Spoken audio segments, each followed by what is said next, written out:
तो अपना अंधा वकील वापस आ चुका है।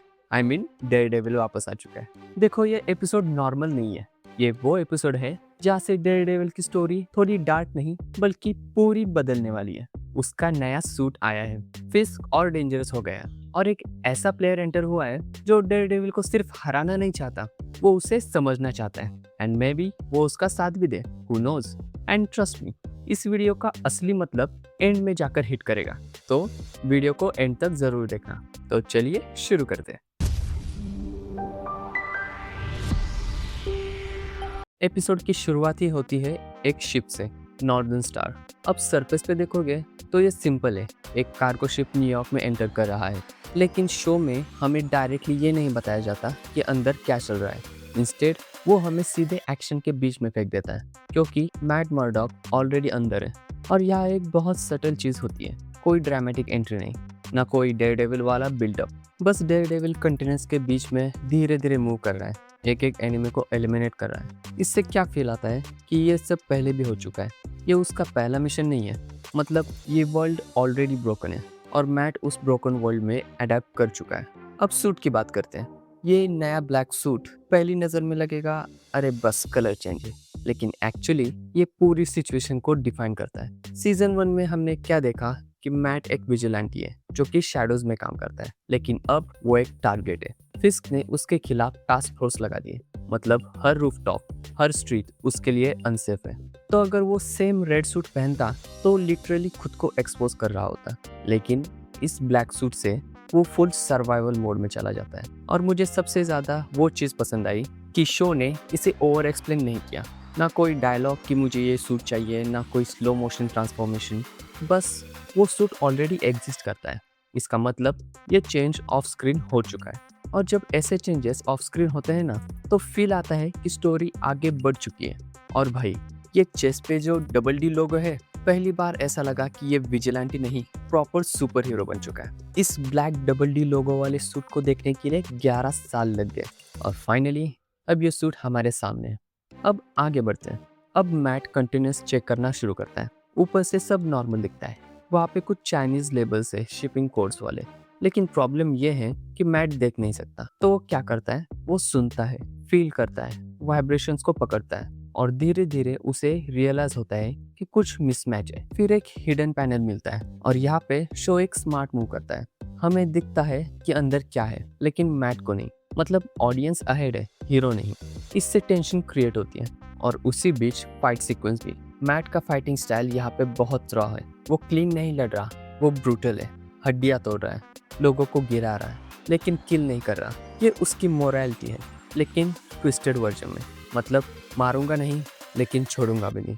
आगे बढ़ते हैं। एक चीज जो बार बार नोटिस होती है वो है कैमरा मूवमेंट। धीरे धीरे जूम आउट, फ्रेम रिवील, और पूरा सीन एक पैटर्न में खुलता है। ये रैंडम नहीं है, ये स्टाइल आपने कहीं तो देखा होगा, क्योंकि ये वही स्टाइल है जो हमने लोकी सीजन 2 में देखा था। Because same directors, same visual thinking, इसलिए हर फ्रेम स्ट्रक्चर्ड लगता है। मतलब ये सिर्फ एक्शन नहीं है, ये कंट्रोल्ड केओस है। अब सबसे इम्पोर्टेंट पार्ट, मैट की पावर्स। ये शो का सबसे अंडररेटेड एस्पेक्ट है। यूजुअली मैट क्या करता है, वो साउंड वेव्स को पकड़ता है, एनवायरमेंट प्रेशर को फील करता है, स्मेल तक यूज करता है, और इन सब को कंबाइन करके उसका ब्रेन एक इमेज बनाता है। लेकिन यहाँ एक नया ट्विस्ट है, वो इंस्टेंटली सब नहीं समझता। जब वो फोकस करता है, स्क्रीन ब्लर होती है, साउंड अलग अलग लेयर्स में आती है, उसे फिल्टर करना पड़ता है। मतलब आप लिटरली उसकी स्ट्रगल देख रहे हो। ये कोई सुपर पावर नहीं लगती, ये एक प्रोसेस है, और यही चीज़ उसे ग्राउंडेड बनाती है। अब एक छोटी सी डिटेल जो फ्यूचर में इम्पॉर्टेंट बन सकती है। मैट को एक वॉच की टिकिंग साउंड मिलती है, वो उस साउंड को आइसोलेट करता है, वो उस वॉच को उस वेपन से भरे हुए बॉक्स में रख देता है। अब ये सीन बहुत कैजुअल हो जाता है, लेकिन रैंडम नहीं है, ये एक सेटअप है। हो सकता है ये ट्रैकिंग के लिए यूज हो सकता है या किसी चेन रिएक्शन का हिस्सा हो, लेकिन इसे याद जरूर रखना। अब जब शिप के कैप्टन को पता चलता है कि उसके शिप पे डेयरडेविल आ चुका है, तो वो शिप को सिंक कर देता है। मैट पानी में गिरता है और यहाँ एक हिडन वीकनेस दिखती है। डेयरडेविल पानी में स्ट्रांग नहीं है, क्योंकि उसकी सारी सेंसिंग डिसऑर्ट हो जाती है। साउंड अलग बिहेव करता है, प्रेशर अलग फील होता है, मतलब उसका पूरा विजन सिस्टम टूट जाता है।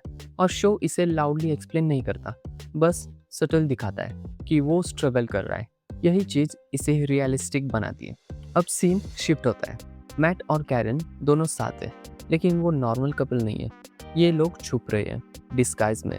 वो दोनों जोसिस बार में छुपे हैं। हम बैकग्राउंड में देखते हैं कि कुछ विग्स पड़े हैं, मतलब आइडेंटिटी चेंज करनी पड़ रही है।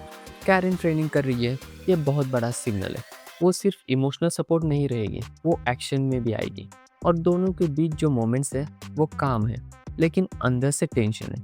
ये स्टॉर्म से पहले की शांति है। कैरन एक जेस को कॉल करती है, और ये साफ हिंट है जेसिका जोन्स का, जो कि हमें ट्रेलर से पता है कि इस सीजन में रिटर्न करने वाली है। मतलब एमसीयू स्ट्रीट हीरोज कनेक्ट होने वाले हैं।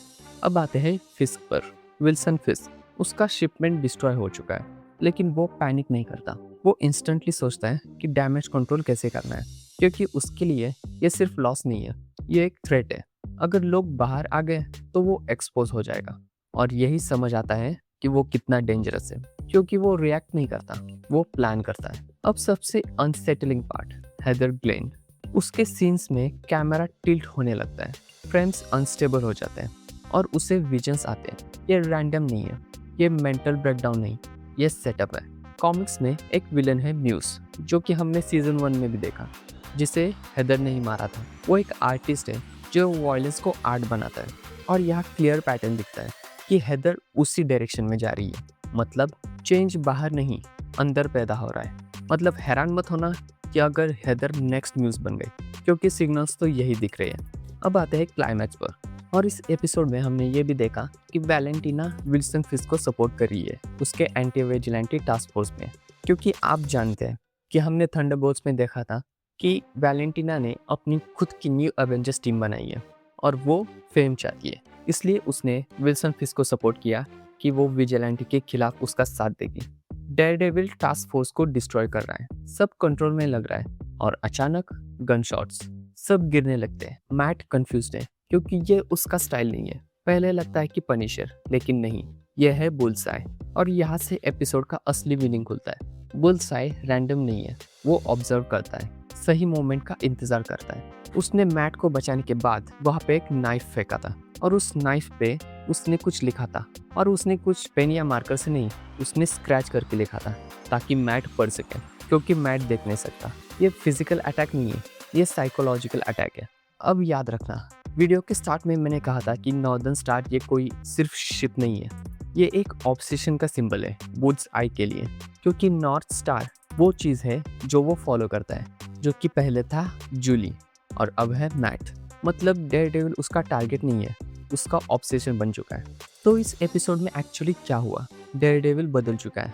आई मीन वो ब्रूटल एक्शन दे रहा है, फिस्ट कंट्रोल में आ रहा है। आई मीन वो फुल्ली कंट्रोल में है, सिस्टम करप्ट हो रहा है, और हेदर डार्क साइड की तरफ जा रही है, और बुल्सआई वो वापस आ गया है। लेकिन सबसे डेंजरस क्या है, ये फाइट बाहर नहीं है, ये माइंड गेम्स है। और अगर तुमने ये सब नोटिस किया तो तुमने ये एपिसोड सिर्फ देखा नहीं, समझा भी है। अब बताओ, क्या बुल्सआई मैट को ब्रेक कर देगा, या मैट खुद डार्क साइड में चला जाएगा? तो ये था Daredevil born again season 2 episode 1 का ब्रेकडाउन।